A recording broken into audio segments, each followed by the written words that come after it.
My goal for SERHANT is to run the best commercial division that New York has ever seen and make it sexy. Season 1 of Owning Manhattan, I found out my husband was cheating on me, which sucked. It was the busiest year that I've ever had, so I was selling a building. I threw one of the largest commercial launch events, I think, ever. The line was like down the block. While my work was doing incredible, I also had a fallout with my best friend. Like, you have to understand when I'm going through this. But don't take it out on me. I can't deal with your emotions. Like, My emotions? I'm not the one sitting here crying. When you have someone that's like your sister, how do you deal with that? I also got another building. I did a music video to help launch it and ended up also selling that for a record high price. I think I've done well to prove myself to Ryan and to the entire world that I have, in fact, made commercial real estate sexy. In season 2, you guys are gonna see me in my ruthless era. You guys can totally use that. Don't tell me that I can't curse this time. Everyone cursed in the entire show. So I'm cursing, you guys are keeping it. If not, bleep it out. I want nothing to do with it. Plus, she wears Zara. Tell Jesus that the bitch is back. I was in a 2-on-2. Today, I'm joined by my friend and colleague, Jade Shenker. Jade works in the commercial division at SERHANT, where she's built a reputation for blending creativity, strategy, and execution in a space that doesn't always leave room for all three. You also know her from Netflix's Owning Manhattan, where she gave viewers a real look at what it means to operate at a high level in New York commercial real estate. I'm excited to explore how Jade approaches her career with intention and what that looks like in practice. Welcome to Disrupt for Good. I would say you were such a superstar agent, so... Thank you. That means a lot coming from you. Thank you. Let's get into it. I want to touch base and kind of hear your perspective on where you think the commercial markets are at right now. I know that sometimes it's hot and cold, within the residential space, but right now, where do you think the commercial markets are at currently? So it's funny, I was just speaking to a panel of women about sales before I got here. And so I've been trying to post a lot more about like what's going on in like the stock market, the commercial real estate market, and the thing that I have been screaming from the mountaintops the last 3 years has been that when markets go down, smart people take advantage of that opportunity. So we had a lot of people investing in office buildings, and the people who were owning a lot of the office buildings who weren't able to withstand the storm, obviously they sold. They're like, you know what, let me just get out of this. I don't want the headache. And the people who are like, you know what, I can afford headache, it's typically people who are a little bit more risk averse. Risk tolerant. Right. And those risk tolerant people come in and they're like, okay, let me withstand it. What's really exciting is with the influx of a lot of tech, AI, venture capitalists who have done pretty well in the consumer space, for example, and marketing, we're seeing a big resurgence of office spaces being occupied. So Lower Manhattan's on fire. Again, I've been like screaming this, and I always tell investors, I'm like, when you work with someone who's specialized in a certain asset class, even though we're looking at comps for the general market, it's important to know a specialized asset class, because things like company culture, understanding of how wide the building is, what the general flow is, you're able to understand how to help a business succeed. And when you sort of know those things, that's why we're kind of seeing this like big jump in the Lower Manhattan market, which is so exciting. It is, and I think it's so amazing to understand and specialize in that area of expertise, and also to recognize that Manhattan's not leaving. I feel like people are so scared to really go out there because of the mayor and because of certain factors that really people sometimes just need to take a risk. Even with COVID, people were so nervous. And I remember you saying on the show that there's the COVID discount right now, but does that still exist in your mind? Because, now it's been over 6 years at this point. We're heading into March. So in your head, is that even still a factor? So it depends which market.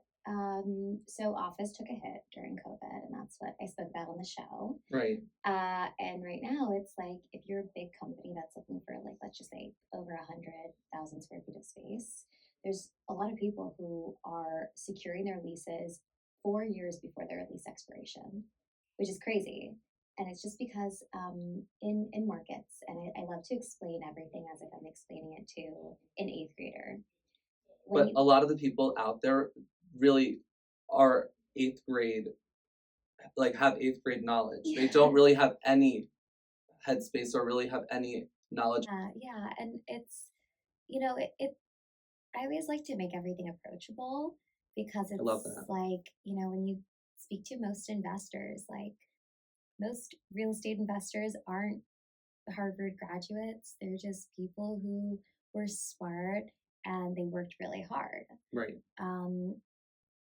My dad could barely pass geometry, like, and the man owned, God knows how many buildings here in Manhattan. But to answer your question about the market, I think what happens is it's kind of like, think about like a sale at your favorite store. When you have a sale at your favorite store, you're going to attract a lot of people. Everyone's going to be like, oh my gosh, okay, Saks is going bankrupt right now. Yeah, I was literally thinking that in my head right now. The websites are constantly sending me emails, 25% off this, 25% off that. This store is closing, that store is closing. So it literally was in my head when you were saying that. Yeah, so it's the same thing. So when you say, okay, hey, look, like, oh my goodness, Saks is going out of business. I want to buy stuff from Saks. And you go, and then you go to the sizes, and you're like, oh my gosh, they're run out of my size. Right. Oh my goodness. That's kind of what we're seeing in the office market, particularly, where there was so much inventory in the beginning. And again, people were waiting. The thing is, good inventory goes quickly. Of course. So now we still have inventory, and there's still price adjustments. There's great deals out there still, but the availability slowly decreases. And the more specific you are in what you need, the better it is to start your search early and lock something in now. Because the uniqueness about commercial real estate is you can lock in leases. Like, you lock in long-term leases, but you can also pre-lock in stuff too, depending on, like, your relationships.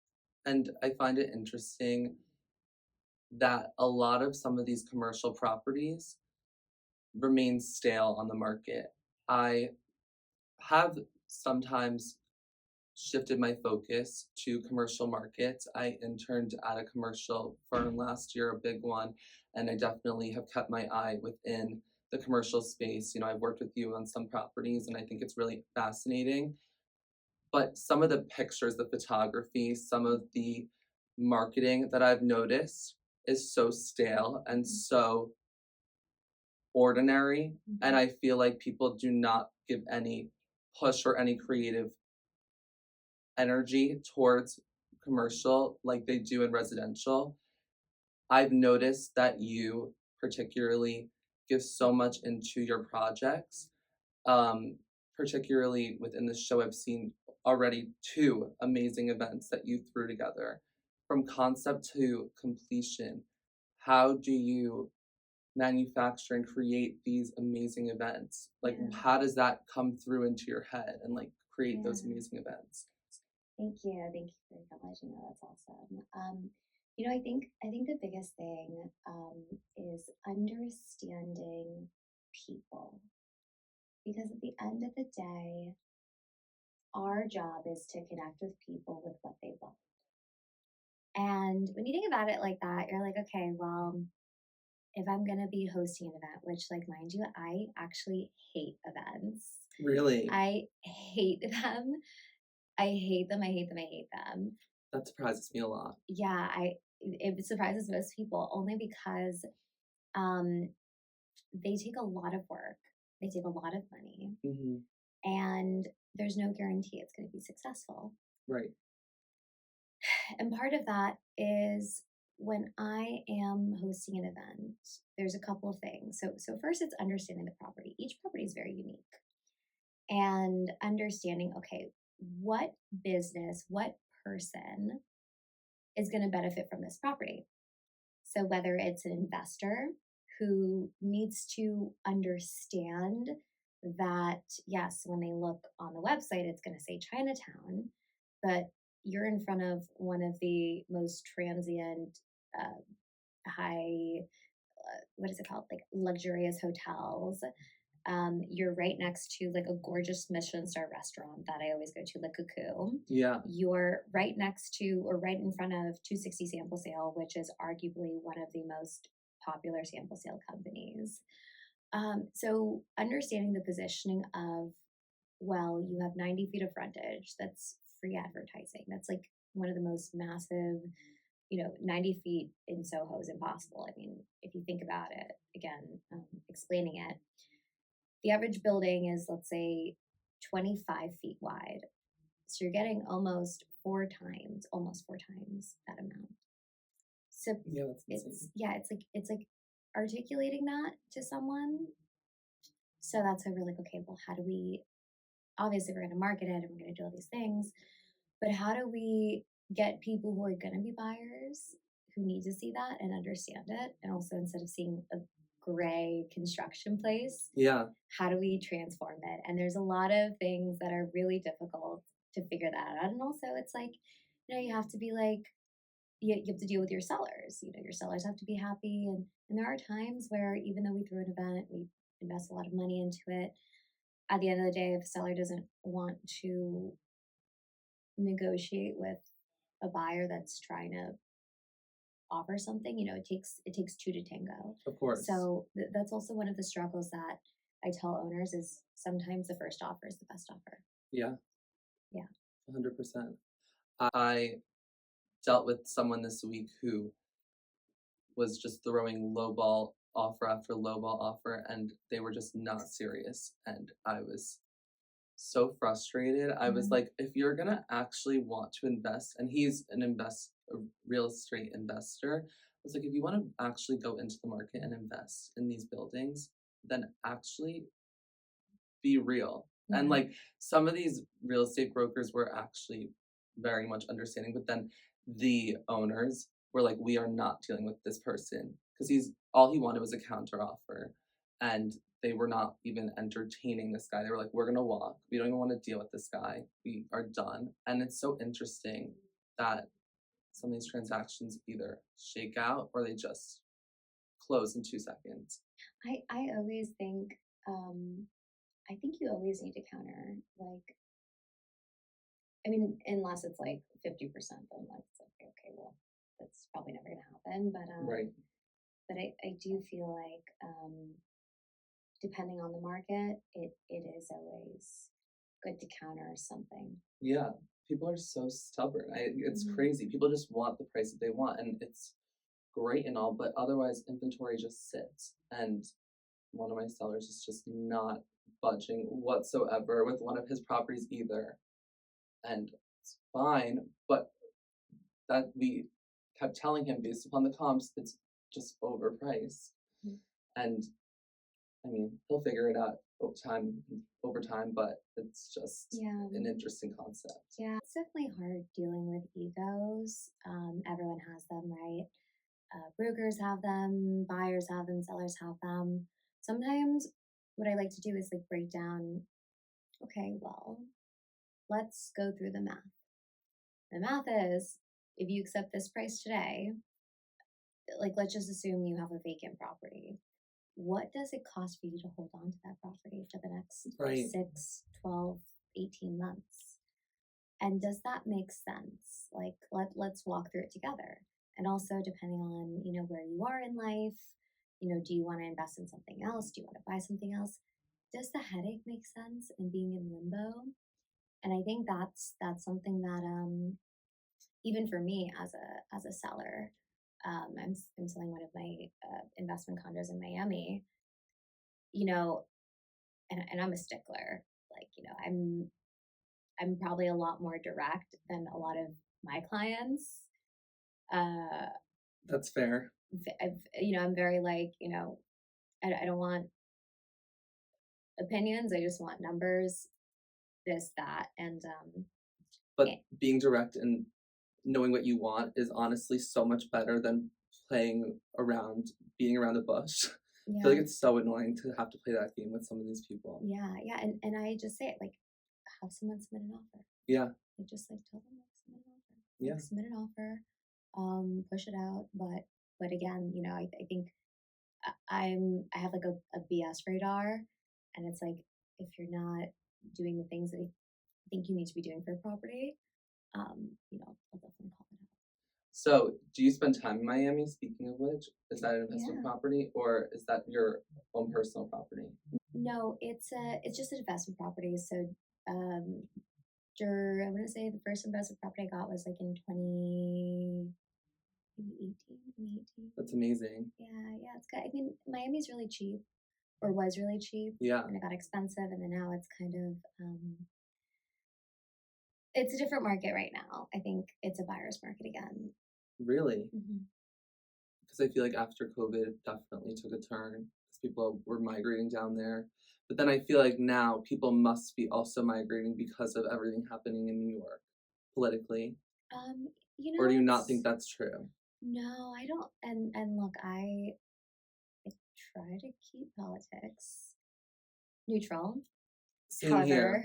But when it comes to the real estate space, it's hurt. It's definitely hurt us. Yeah, it's definitely hurt developers and investors. There's not that much optimism in real estate investing here in New York right now, unless it's the office sector, office, retail, and sort of like the creativity on that. But as far as Florida, I don't see people moving. That's the thing. It's like, I think people throw out this like, oh, is everyone moving to Miami? All this stuff. You can't. Like, as someone, I grew up in Miami as well, and Miami is so different. And there's only a couple of places that kind of compete with New York, but you can't move out of New York and get the same thing. No. There's nothing. Trust me, I wish, like. No, this weather right now, I mean, we haven't seen the sun in a week. Yeah. So if there was something comparable, I think all of us would try to find it, but it's not. So yeah, I wish. Trust me. Like, I go to Miami all the time, and I'm like, I'm there for like maybe like 4, 5, 6 days. And I'm like, okay, I gotta be around like more substance. Right. No, it's fun to go there, have a couple of days to relax, maybe go to the beach, whatever, and then after that, it's nice to have like the fast-paced life. But only some people can really resonate with that, I feel like. Yeah. But like, you know, it's like you're not people who've established their like lives here, they're not moving because of speculation. Like, I agree. Speculating, you know, money, like they're not. If something cool, like literally something, the only reason people kind of moved out of New York was because literally the world shut down. Right. That's what happened. Yeah. You know? Yeah. So it's like, if that happens, then sure, then we talk about it. But other than that, I want to shift gears and talk about owning Manhattan for a second. yeah. I know the answer to this, but the audience doesn't. Have cameras picked up for season 3 yet? Cameras have not picked up for season 3 yet, but there's normally like a process. So we film for anywhere from 6 to 9 months, and after that, we wait about a year before the show airs. After the show airs, Netflix does their little magic to tell us, okay, well, are we going to get renewed? You know, all those things. And then they let us know when we're going to start filming for the next season. So right now we're still in that like waiting period of, okay, well, and I don't think, I'm not worried about us getting renewed. I'm not either.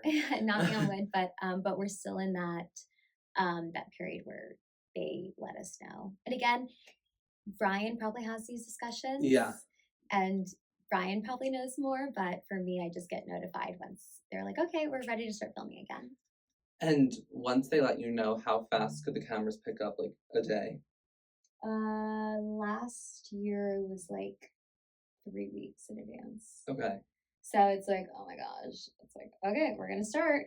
And then what? You have to like start working with someone to get your, like, I'm assuming your outfits together, like, and all of that. Like, what is that? I mean, every cast member is different. I think for me, like I prepped with so I have a stylist, and I prepped with her. It's like, okay, like these are good outfits, but then it's like you just never know the scenarios. Like that's the thing. And Right. it's like, even though hypothetically we're like, okay, we have this, we have that, we have that, it's still like the best thing that I've learned is just like get pieces that you love in general. Like I would wear this on the show. Yeah. You know? So I think that's the biggest thing. And then also like making sure you have support. Mm-hmm. So let's just say, we're filming or we get called to film, but let's just say, I have a showing that day or a showing request or someone to make sure that they're looking at my emails. That's been the biggest thing. I established that right before season 1 aired. And that's been like the biggest game changer for me. Yeah, that's great. It's smart. I mean, you need to have that support. Yeah, because it's like it is a lot. If you're smart about it as a cast member, because you do have to work. Like I think the biggest misconception is, okay, well you're on Netflix, like you're set, and it's like, no, Netflix is great, but you still have to close deals. Right. Like you still have to do the work. You still have to do all these things. Like life doesn't pay for itself. I watched a TikTok, I believe Chloe was the one that actually posted it, that she mentioned that you guys as cast members are not making as much as people think or suggest that you guys are making as reality TV stars. Yeah, so make 100%. Yeah. Like reality is, I want to say, the cheapest form of TV. Yeah, I believe it. And like I get it too. It's like, you want things to be raw and organic and all these things. And I completely understand. It definitely is though, like a financial investment. But I also find it interesting because I feel like you guys put in almost more time than sometimes regular actors do during a season. Because if you break it down, the amount of time that you guys are going out there per day and then cutting it down into 8 episodes for X amount of minutes, whatever it is. Yeah. It's crazy. Yeah, it is. It's wild. Yeah, it's wild. But I think, and again, every cast member is very different. That's why I think it's a great show. Yeah.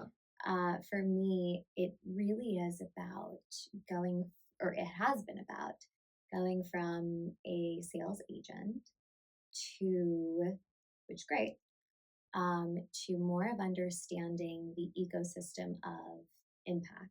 Yeah. And for me, it's, being a businesswoman, and it's okay, well, like I genuinely love what I do. Yeah. Like I love what I do. I love the people I connect with. I have the best clients in the entire world. In addition to that, how can I help more people? So doing podcasts and, connecting with your audience, and figuring out how I can always constantly support, because I feel like the world needs that. And I feel like leveraging the show in a way in a positive impact. Either people can take it and run with it and just say, oh, I'm a celebrity, and have people come and take pictures of them on the street and do nothing with it, or you can spin it and do what you do and actually do something good with it, which is amazing. I want to talk about a scene during the show. You went to Ryan directly with 281 Park Avenue South. You came with him with so much ammo. It's like all of the clients, all the people that would potentially purchase that property. Talk me through what was going through your head during that scene. Yeah. So what's really funny about that scene in particular is, my relationship with Ryan has evolved where I think because I'm in commercial, I am not as the ecosystem of how I transact doesn't really overlap with residential too often. Yeah. So when I come in with suggestions or ideas, even though it's from a place of, hey, Ryan, like, here's an idea, I do feel like when it comes to commercial, I'm very confident and like that is my bread and butter. Yeah. So for me, it was definitely the most unique scenario because one, I've never asked Ryan for a listing. Two, I've also never really asked Ryan for anything. Like I've never asked for like insight on a deal. Sometimes we'll overlap where it's like I'm like, oh my gosh, Ryan, like we have the same client. Or I think one time he sent me one of his clients who was looking to lease out their office space. And I was like, oh my gosh, so excited, we did this, whatever. So there's things like that. But in this case, it was so different because I was like, okay, well, here's a piece of my world that I know. Like, let's do this. And, the Silversteins, they're, I want to say, the most well-respected real estate family in New York history. Yeah. You mentioned that on the show, which was so fascinating. Yeah. For example, Larry Silverstein, just to give the audience context, who's still alive. He's in his 90s. He's still with his wife, Clara. And he came from nothing. His first date with Clara, who's he's still with, was on the Staten Island Ferry because one, it was free, and two, because there were 50-cent beers. I love that. Yeah. And Larry, he's made a name for himself, obviously. He owned what was formerly the Twin Towers. He had just bought them. And he was, I believe, 74. And I think it was somewhere around 6, 12, within that window after he bought it, they were knocked down by terrorists. Yeah. And that was supposed to be at 74 years old. That was supposed to be his like living legacy. Of course. And any other person, and fun fact, one of my friends, and I met her later on in life, she was the only woman in the room of attorneys that when that happened, the Silversteins called their office, and she was the only woman attorney representing them in the sea of men. That is insane. Her name's Eileen Knobs. She's a badass. Anyway, so I love that story. yeah. So he's like 74. He has to rebuild it, and he spent the next decade rebuilding now the Freedom Tower and all that stuff. So the impact of that, and the story is like and then they had the issue with office space during COVID, and they transformed one of the office spaces into Silver Art, which is where I brought Ryan, which was funny enough. Again, it was culture shift. It's okay, well, we have this space that's empty, and everyone looking at office space is like, oh, this is boring, this is dead, we're not going to lease it. And they're like, no, it's actually cool, and you need company culture. Yeah. And they transformed it into Silver Art to be like, okay, no, it's not like a stuffy office. It's a cool, interesting, creative office space, and like, look what we can do. Yeah. And that's how, literally, that is how they convince Spotify, which is like one of like the largest leases of that time and like the highest leases. That's how they convinced them to go into one of their other office spaces and lease it out. like the Spotify. So creative. Amazing. Genius. Yeah, so I was like, Brian, I was like, if anyone is gonna sell to anyone paragraph himself, because it is a, you know, when Ryan's like in a room and he's like talking to Bob Knackle and Bob Knackle's going through prices, Yeah. it is a higher price point per square foot. So there's that. So the person that buys it needs to understand the value of that. And it's not value that a typical broker, office broker, articulates. Right. It's okay, well, just like the Spotify lease, it's how do you communicate culture, legacy, the feeling of I am in the most important building in all of New York City. How do you articulate that to people? Not many people know how to do that. Right. It has to really come from within. Yeah. So I was like, Ryan, duh. And also like, okay, here's all the other stuff. He didn't put me on it, and that's completely okay. But yeah, I mean, I think they cut the scene, but I had a couple tears afterwards. More just like, but yeah, I send them like the best vibes, and I do hope they sell it soon. Of course. I just thought it was interesting because you came in there with ammo, I thought, that day. Yeah. Like, it was pretty impressive. So Thank you. wanted to share that. Yeah, I was like, Ryan, even if you don't put me on, take my ideas. Fuck it. Yeah. But did they? Did they utilize? No. But I saw the scene when Bob was at your casino event. Yeah. Didn't he give you props or something? Yeah. Yeah, yeah, Bob, yeah, he was like, he's like, if Brian wasn't my friend, I'd ask you to work for me. Where do you stand with a lot of the cast members right now? I mean, I know how close you are with Jordan, but Yeah. where do you stand now with most of them? You know, I think that at the end of the day, me and the cast members, it is a family vessel, right? Mm-hmm. I think some of them are, I would define as like mean girl energy. Yeah, I noticed that with that specific group chat. Yeah, Shady Bitches group chat. Yeah, which I feel like that seems like high school energy to me. Like, that felt like that to me on the show a little bit. Oh, 100%. And again, I mean, when we were filming, it was definitely hard. Yeah. Because like it was just like weird. It was like, you know, me and Chloe were in the beginning of filming, we were on weird terms, and even like during filming, even when we did have moments that we got closer during filming, it's always hard because when we're filming reality, 99% of all of our communication is on camera. Right. So it's really hard to like actually get deep with someone, because it's like, how do you, even when we're filming, it's like, I don't know, 4 hours of filming, but then it's like, you know, you're grabbing a drink, you're arriving, you're getting mic'd, it's all these things. So it's really hard to fit, you know, important discussions while we're filming.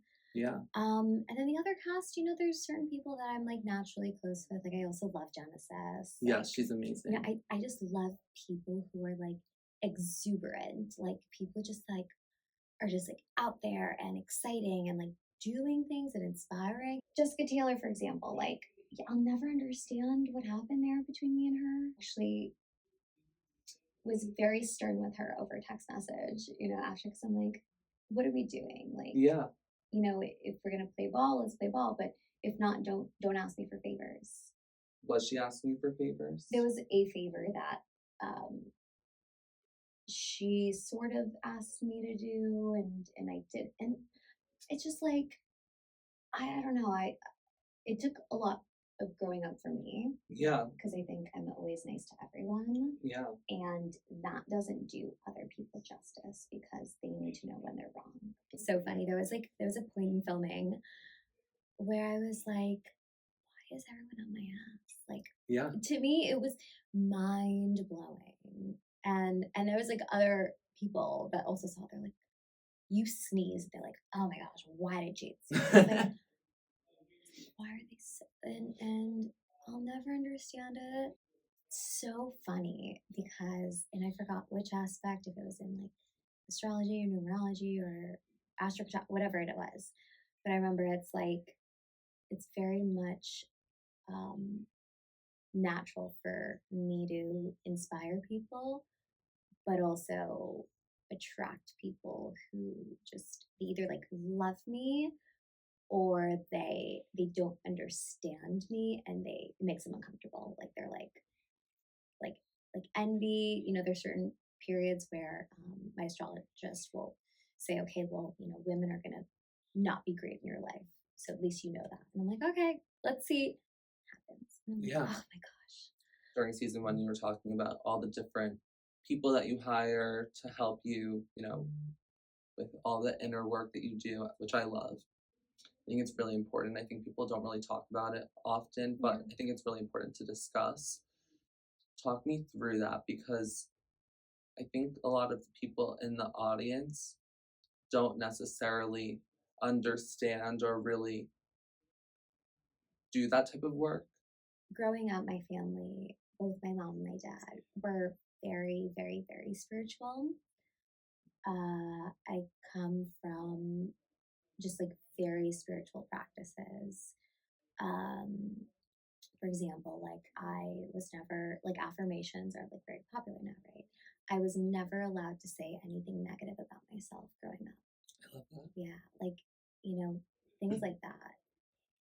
So it's like, and I remember there was a point when I was probably like, I don't know, like a teenager, and I used to think that my parents could read my mind. So I didn't even think bad thoughts. Anytime I had a bad thought about someone else or myself, Would you go to them?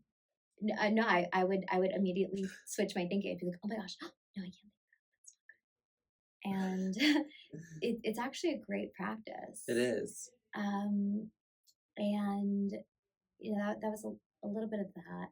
And then growing up, you know, my dad was always very much into astrology, helped with like business decisions, all these things. And I was always surrounded by very established entrepreneurs and real estate people. And when anything spiritual or astrological came up, like it was just so normal. Yeah. So there's a lot of people in very, very, very high places that are all in this world. So, and again, you grow up, you forget about it. But during my father's like worst times in his life, you know, he used to own a bunch of buildings, and then after 9/11, he, very long story. Long story short, he ended up selling them and putting millions and millions and millions of dollars of his own money into a project. And the project went south. He got very depressed. And everyone thought he was going to die. And what got him out was a life coach. And I remember like that was like the biggest pivot in my mindset, because I was like now, you know, able to form opinions. I was probably like 17 to 19. And I saw how someone, through literally mystical stuff, was able to change everything. And I would have some sessions with her. And I still like get goosebumps because we would do practices, like as far as like mental practices and activating the subconscious. And the things that I would say and put out into the universe, they would happen. It's insane. And I kept on the practice. And again, you know, it's a practice for a reason. So you do it and then you forget about it. And then you do it again. And it wasn't until, you know, I found out about my ex's infidelity. Yeah. And I was in, again, this dark moment. And I'm like, what do I do? And this is like at least, this probably 7 to 10 years after I'd originally, you know, been kind of exposed to this, like a life coach. So I was like, I'm asking my friends, I don't know what to do, I'm so depressed. And then I met the astrologist. My first session with her, we did this, we did a lot. But it was interesting because she did a transit reading, which tells you, it's like an astrological forecast. Mm-hmm. And she also did natal reading. Natal reading was on the spot money. Natal is, okay, your blueprint, who you are, what you're meant to do, the good and the bad. Like, okay, well, if you don't do this, then, whatever. But then the transit reading was, I think, what was the biggest thing, because this transit reading told me certain dates. They're called triggers. And I remember she gave me a couple dates in the past, which she doesn't ever really do. But she's like, yeah, you found out about this infidelity. And then she said a couple other things related to that. She's like, I don't know why. She's like, this date October, this date December 4th, which at that time was probably 2 weeks. That was 2 weeks earlier than I met with her. She's like, I don't know why these dates are coming up. This is another trigger. She's like, did you cheat on me with this date? And I was like, no. I was like, I don't know what those dates are. A couple weeks later. No way. Or maybe it was a couple days later, I found out that those were actually additional dates that he cheated on me. That is exactly insane. Mm-hmm. Not only that, she told me at that time I was going through the dark night of the soul. And this is why I swear by her. I tell everyone about her. Her name's Diana. And yeah, this is before we got greenlit for the show. She was like, okay, all this bad stuff's happening, whatever, yada yada. She told me, and I could pull it up and find it. It was like, there's going to be a golden time. She's like, this golden period is March. It was March 2nd to March 11th. She's like, you're going to get good news. Also, my natal chart, she's like, you're meant to be in the spotlight. She's like, 2024, I think that was the year, 2020. Yeah, 2024 is. That was the year that it came out. Yeah, so she's like, 2024 is going to be your year. That's the first year of your stepping stone of your career, for real. I was like, and again, I didn't know about I was like, okay, maybe it's going to be my TikTok. my TikTok was kind of popping off a couple months before that. I was like, I don't know. And at the time, I also didn't know if I was going to be part of the show.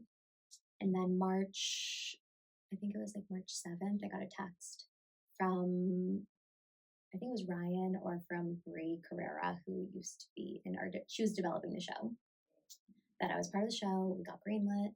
And then following meeting was a couple days later for us to all talk about what was now owning Manhattan. That's insane. Mm-hmm.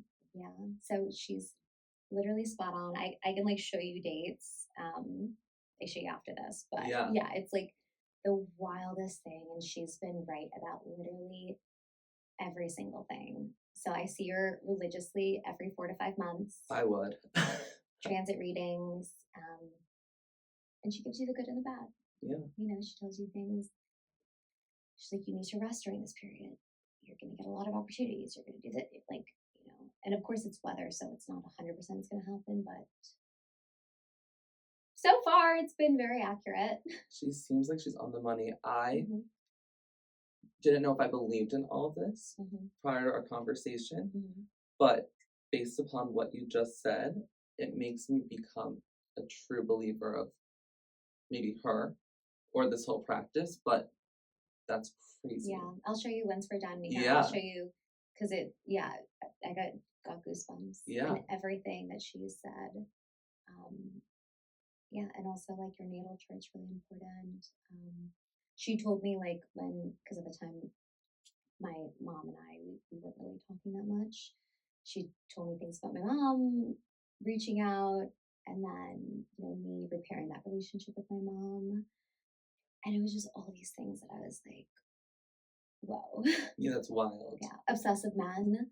There was little periods where I had when I say crazy obsessed men, and that was actually a very long period.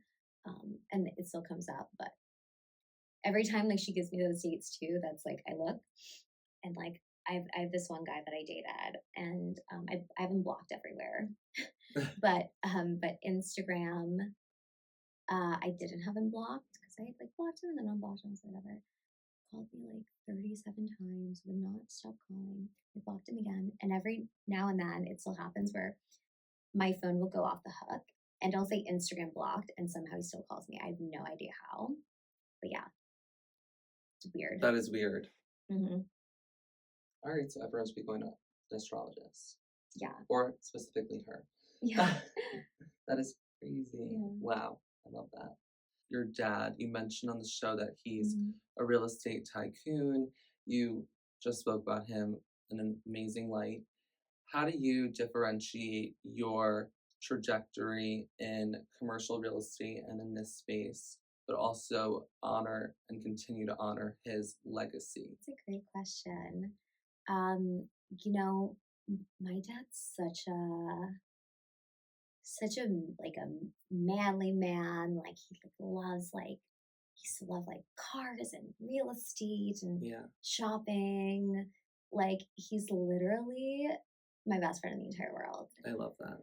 That's the best relationship. Yeah, and you know, I've found that we're very similar. However, like I'm very feminine, and you know, as people age, they change a little bit. So, you know, my number one thing in honoring him, I used to want to like prove him wrong, you know, show him like all this stuff, and like I've done it, you know, and like I'm super proud of myself because I think he's always just wanted me to obviously do real estate, like that's literally like never been a question, Mhm. but also do it like my way and enjoy it. And he would love that I'm like hosting events with like belly dancer. He loves that, and I think that he would be like super proud that like that I did it by myself. Yeah, You know, like I put myself through college. Obviously I went through like the divorce and all these things, and he would just be like, yeah, like you're badass. yeah, which is Yeah. true. Yeah, it was just cool. Like I'm like, oh, thanks, Dad. Thank you, Jade, for Thank joining you. us today. We loved having you, and I loved getting to know you even more. Yes, thank you.